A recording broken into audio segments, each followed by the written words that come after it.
probably personally devastated. He's probably, as you say, surrounded by his family, his wife. Not his wife. Evidently, he's not married anymore, but he does have 3 daughters. It's a personal tragedy, of course, and on a human level, for me, I certainly feel terrible for him.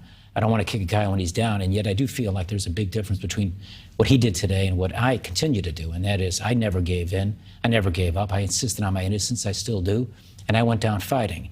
And the governor today put out a statement and gave a speech that was very impressive. He's eloquent like his father. He talked about how he's New York tough and he's not a quitter, and then the very next line, he quit. And if you didn't do what they said you did, you should fight and go down fighting for the people of New York who elected you. If you did what they said you did, then you should resign, and you should accept responsibility, and you should atone for what you did. But I don't think you can have it both ways, and that's what the governor is trying to do. Did you join Twitter today? I did, as a matter of fact. Okay, I thought I had heard right, and we grabbed you. I think this is your first tweet. Correct me if I'm wrong. I want to read it, and it has to do, of course, with Cuomo. Cuomo said he didn't do anything wrong, but then he quit. What?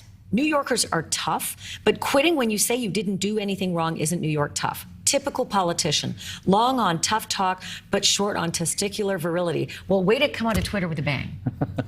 Well, look, I think, again, if he did those things, and it sure does appear that he may have, then I think he has to accept responsibility. Then he should have quit. But he's insisting he didn't do it. And again, I feel like, you know, you talk tough, but you're not doing the walk. And you should stand up to the accusations and fight back. And even if you go down fighting, that's where you get your comeback. Winston Churchill said, nations that go down fighting come back. But those nations that surrender shamelessly never do. And my prediction for Governor Cuomo is he's not going to come back. I think he's calculating that he might. But I believe eventually the voters of New York are going to recognize that he, quit. And he quit because he did something wrong. But did he really have any choice? I mean, he really didn't have any allies. I mean, there might be a couple, surrounding him in the governor's mansion, but the Democrats in New York, the Democrats across the country, the president, everybody had basically said, the ship has sailed, it's time to go.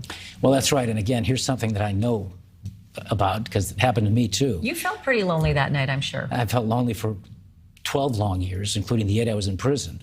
But let me say this. When you're the governor of New York, the 2nd largest state in America, the governor of Illinois, the 5th largest state, or a governor anywhere, you've been hired by the people to represent them and fight for them. And he has said in previous speeches that he's not going to let a group of politicians kick him out of office when the people elected him. So his obligation isn't only to himself, it's even larger. It's the people who elected him and not allowing politicians to hijack him from office without a fight. Now, again, if you did it wrong, accept responsibility, and you owe the people that. You should leave. But he's insisting to this day he still didn't do anything wrong, and therefore, I believe he must fight. And I think his bigger problem, frankly, is the nursing home scandal, where 6,000 seniors lost their lives because of misguided policy that he had put in place. That, to me, is the bigger scandal. Well,